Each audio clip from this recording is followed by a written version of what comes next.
Good evening. It's let me see. Monday night. About it's 10 after 12. Tuesday morning actually. Central Time. Getting ready to take off here in about an hour. Uh I meant to do this video on Sunday or by Sunday, and I didn't. So here we go. First off, got my community coffee out of Louisiana. Carry it, make it with my courage. And smoking a Camacho, Connecticut distillery edition, which just means it was barrel aged for 6 months. I don't know how much they run, somewhere between $6 and $10 a stick. Get them from a company out of Phoenix, Arizona, cigarsdaily.com. No, they're not paying me to advertise their cigars. However, they do have their own blends. So you might, if you're a cigar guy, you might want to check them out. Pretty cool. Tim there does videos on YouTube under Cigars Daily. He owns the company with his father-in-law, and his wife works with him, and they're a small company and pretty cool. So this is kind of an update on last week. Talking about rates and stuff, and I backed from a couple of drivers, flatbedders, said life sucks, but I don't think it's really the rates. I think it's time. There is extra time just about on any load that takes more than a day. There's more than enough time on it. I'm on a run today. It was supposed to pick up by 11 tonight. I got to the shippers, I don't know, 10 o'clock this morning.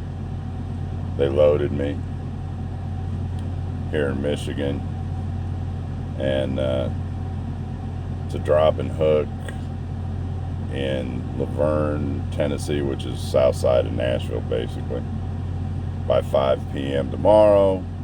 I'll be there before noon, get it dropped, and then I can get lined up for something to pick up tomorrow night again, since I like running at night. What am I seeing? Prime rates. I'm not seeing any change. The change I am seeing is in fuel surcharge. And I didn't see today where it came out. Usually it comes out Monday or Tuesday. So it may be out tomorrow. But I do know last week that the fuel surcharge dropped 2 cents. So if you're seeing a change in rates, that's probably where you're seeing it, because I'm not seeing it in line haul.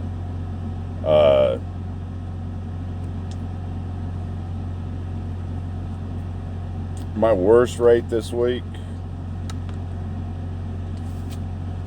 and I include deadhead, had a 13-mile deadhead, picked up a load that paid $1.78 a mile. Had a 0 deadhead, paid $2.40 a mile. Had a 31-mile deadhead, paid $1.91 a mile. Had a 6-mile deadhead today, and this load's paying $1.52.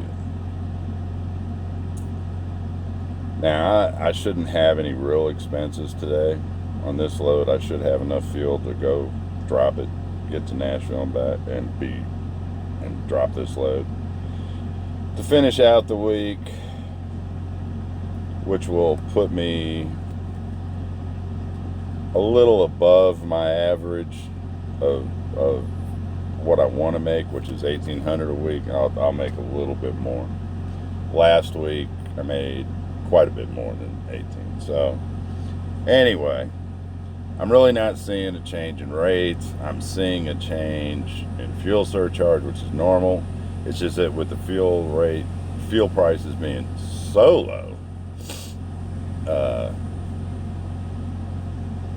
there isn't much to the fuel surcharge, which is how it's meant to work. When fuel's high, yeah, that's when you get more money for fuel. So can't really bitch about that. Faith in your company. I got a lot of faith in Prime.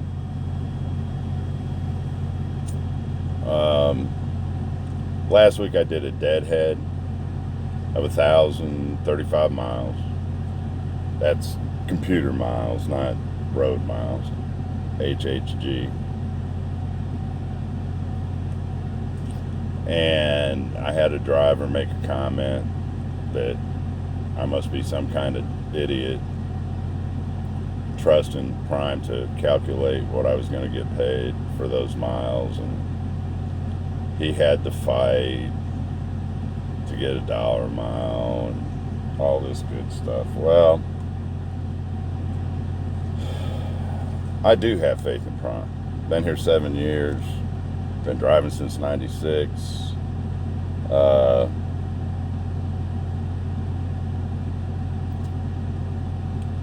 Last week, keeping in mind that my average for a week is to make $1,800 to the bank, not gross, to the bank. You can't bank gross. I put $2,800 in the bank last week with a 1,000-mile deadhead. So you see, that's why I don't have a problem when they say, hey, there's nothing over there. We need you to go here or there. And at the time, that was Easter. And what they were doing is they were asking trucks to move from the Carolinas to either the Chicago area or the Little Rock area, basically. And I went to Little Rock. I could care less about going to Chicago if I don't have to. So I moved. Now, at the same time, there was another driver at the same place unloading that I was, and they asked him to move. And he came and asked me about it. I said, yeah, they sent me a message. I'm going to go. And he was like, well, the big trucker. Well, I'm not moving unless I got a dispatch, and that's what I told him. So, okay, that's cool. So a little bit later, come back over my truck. He said, I got a load. It's cool. What's it paying? Well, with the deadhead, it's paying 92 cents a mile.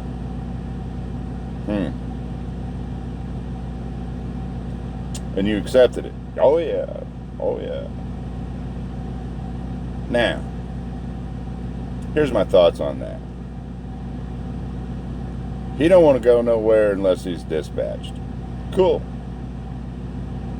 So, they send you the load. You review it. You send a micro saying, I reviewed this load and accept it. If I was his fleet manager, the first thing I would have done is say, okay, well, you're going to be in North Carolina for a couple of days. It's going to be Monday or Tuesday, and it's Saturday morning, so do what you need to do. Don't call me, I'll call you. And Monday or Tuesday, I would have found him a load when everything opened back up. But since he accepted a load for 92 cents a mile for all miles, when he called to ask what he was getting for his deadhead, I would ask him what he was talking about.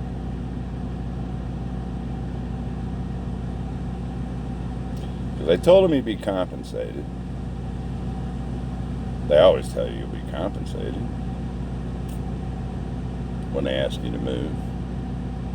And he chose not to go with that. He chose to get a load dispatched on him. And he accepted the load. So, unless he was just a good guy and I, wanted to teach him a lesson, I would have told him he accepted the load and that's what he was getting. And ultimately, I would have said okay and gave him some money for the deadhead. Now, if he was a pain in the ass driver, like some are, most are probably, I wouldn't have gave him a penny because he accepted that load. And I would have told him, well, they asked you to move and told you you'd be compensated, but you chose not to do that. You wanted to be dispatched, so you got a load sent to you, you accepted it. You got to live with your decisions. And that's what a lot of drivers don't do. They buy lights, they buy chrome. They pay some little guy in the parking lot $50, $100, $80, whatever, to shine their chrome. And then when times get hard, they ain't got no money.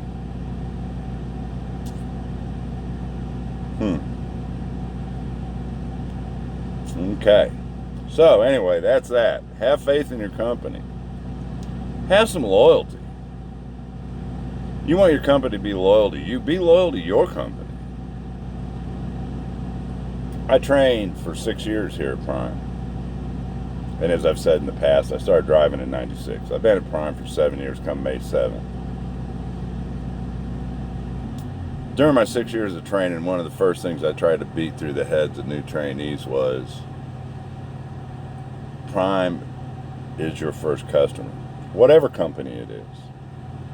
You agreed to work for them. You agreed to haul their freight. You decided in a lot of cases to leave a company to go to them because they were so much better. And you want them to be loyal to you. You need to be loyal to them and do what the fuck you're supposed to do. If they tell you there's not going to be freight somewhere for a couple of days,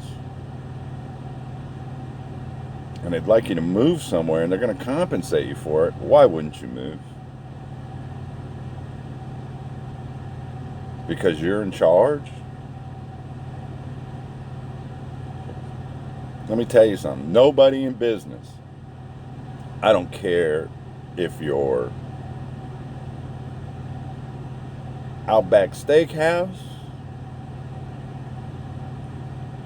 if you're Macy's, if you're AutoZone, you're not in charge. Somebody else is. Somebody else is giving you money to do what you do. And if that person or those people are not happy with what you're doing, they're not going to give you money.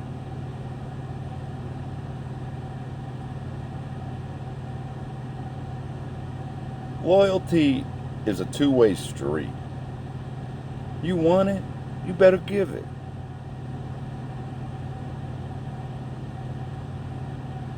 That's just the way it is. All right. Load choice.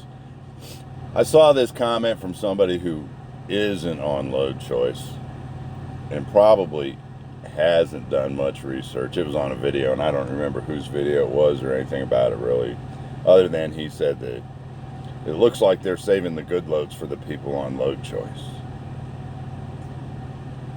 and just giving the rest of lease drivers whatever.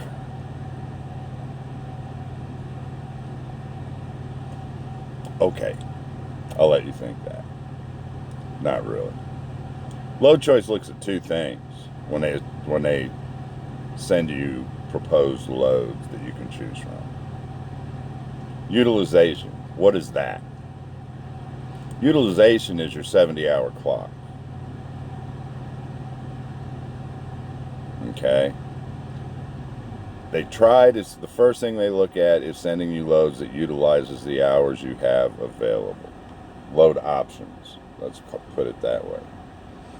The second thing they look at is if it's getting late in the week and your revenue's low, it'll also look at revenue. But it's a computer. It's not a person. It's a computer. So, it can't look at loads and go, oh, I'm going to offer this guy this load because it pays good and I like him or whatever it is you think. It looks at the loads that Prime needs hauled. Prime's too big to have time to be playing a lot of favorites in a computer program. A dispatcher or fleet manager may be able to some extent, but those loads still got to be moved. So you need to look at that. Force majeure. This was this comes under my bullshit comments that I've seen this week on YouTube by truckers.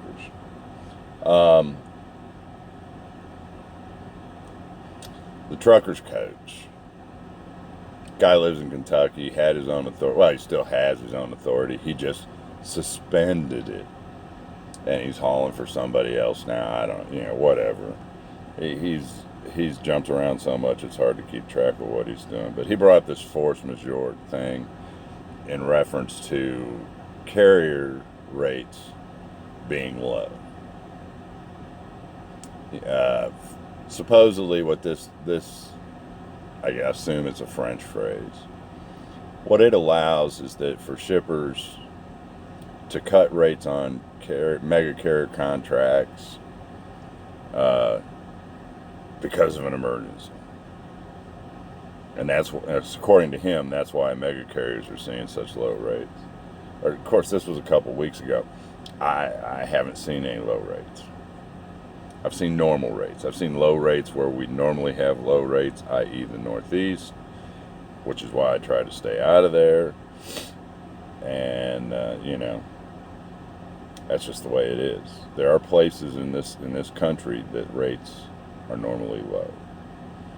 There are places in this country that when you're going like to the West Coast, rates are normally low. So, okay. Comment by...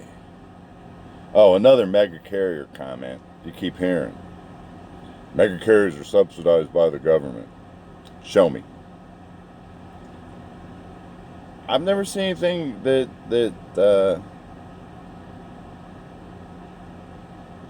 said that the government was subsidizing mega carrier rates. I hear people say it, but half the people who say it, I'm not sure they're smart enough to read, so I don't know where they got it from other than they heard it from somebody else. So that's kind of a bullshit thing in my opinion.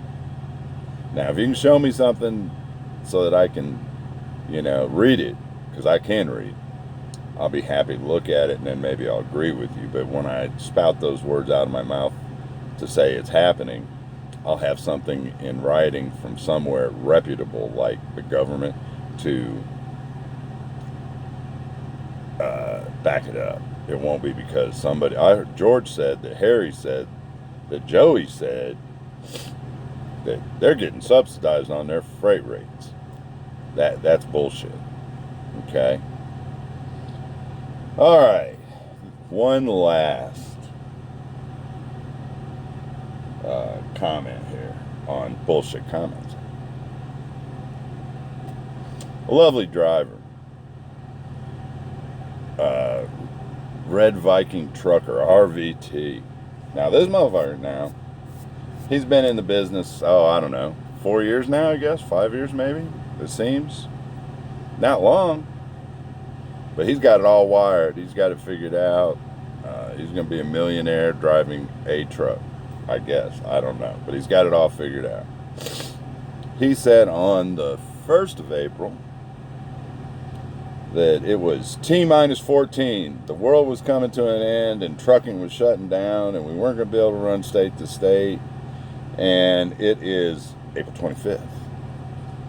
Now, I am a Polish Yankee and I do not claim to be the smartest person in the world.